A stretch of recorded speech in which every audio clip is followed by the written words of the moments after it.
Thanks for checking out Higher Thought Gaming. With this one right here, we're going to be talking about the tactical, and we are going to be looking at the Melta after patch 9.0. So basically, they changed one of these variants, and they made it from a firepower variant into a fire rate variant instead, and it is going to increase our fire rate by 20%.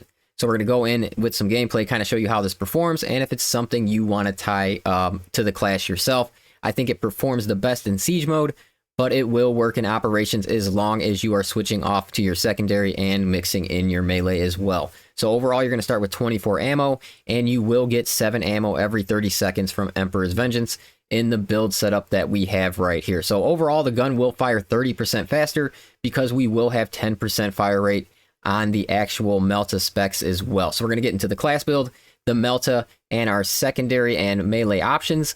And we're going to start right here with our class build. So when we're looking at the class build, we're trying to tie as much damage to the Melta as we can with something like balanced distribution to give us our 10% more to our primary weapon.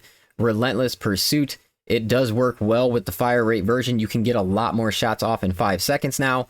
Obviously, Heightened Vigor is a very good survivability perk. So if you're having problems with survivability, you are going to have to switch off the Relentless and go with Heightened Vigor instead.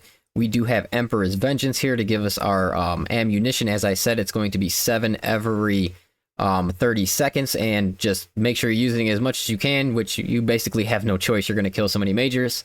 And we have Aligned Aim to really add on to the Melta. Secure Stockpile is also a popular one, and it is good as well. Vital Data, scanning extremist or terminus level enemy restores your scan by 50%. You're basically going to want to exclusively use your scans on extremist or higher level enemies. Battle Focus, tying this with your chain sword, and definitely how the chain sword is performing with even the parry or with the fencing version. This will add a lot of damage and make time to kills very, very quick for you. We have Concentrated Fire here for our 60% longer scan. 120% extra damage, but they cannot leave the scan area. And then we have Radiating Impact. I always say it, I think this is the best AoE in the entire game when it comes to damage wise. So this is a must take for me. And when we're looking at our prestige perks here, we have Skilled Supplier to increase our ammo. We have Fortitude to increase our health. Resilience for a 40% increase to our Medicae stims. And we have Spare Power to collecting an ammo box restores ability charge. Definitely a very strong one for siege mode. If you're not running siege, you may want to switch off of Spare Power there. So we're going to look at the Melta. It's a very similar setup. The only difference is we are now taking this fire rate version, and we are going with this route right here, which is going to end up giving us another fire rate increase of 10%. So as I said, it's going to be a 30% increase overall, and then we are just really building in towards our damage here and grabbing our ammunition. And make sure that every time you kill a major enemy, you will get 1 extra ammo as well. So the gun the specs overall on the weapon, we're really not switching much up, but you're just going to notice the difference from the variant that you're now taking. And then when it comes to our secondary, you do want the plasma pistol. You can run it either in the ammo or the fire rate version. If you're looking for maximum damage and range performance, definitely the fire rate version is very good. And this also seen a buff with patch 9, so this even shoots faster than it did before. So definitely, or charges faster than it did before. So try that out for sure. After all the changes, guys, I do feel like the fencing chainsword on the tactical is the best route, mostly because of its speed. And with your parry scans, the speed with the damage of this is very, very quick with time to kill. So that's why the parry scans are even feeling better than ever when it comes to melee. And what we are dropping here is we are dropping our full throttle. If you do not want to drop this, you do not have to for the combo skip. But I feel like this attack so fast, I can get to my stomp almost instantly. And we're dropping that for momentum gain here to grab 3% every time that we land a light attack. And the speed that we can attack with, you can keep this up pretty high at most times, at most encounters where you're, heavy in your melee. So that's why I like to set it up like that. Combo skip is always good. I just feel it not as necessary when it comes to the fencing chainsword right now. So overall, guys, the build is it's fun to run. I do like the extra fire rate. It is noticeable, and it does help with things like contested health and just overall going through the enemies faster, but it has a huge caveat of losing some of that ammunition. So I do recommend going in there and trying it out. I do appreciate you checking out this video, and I will catch you on the next one.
Loggers no longer detect any high-profile targets.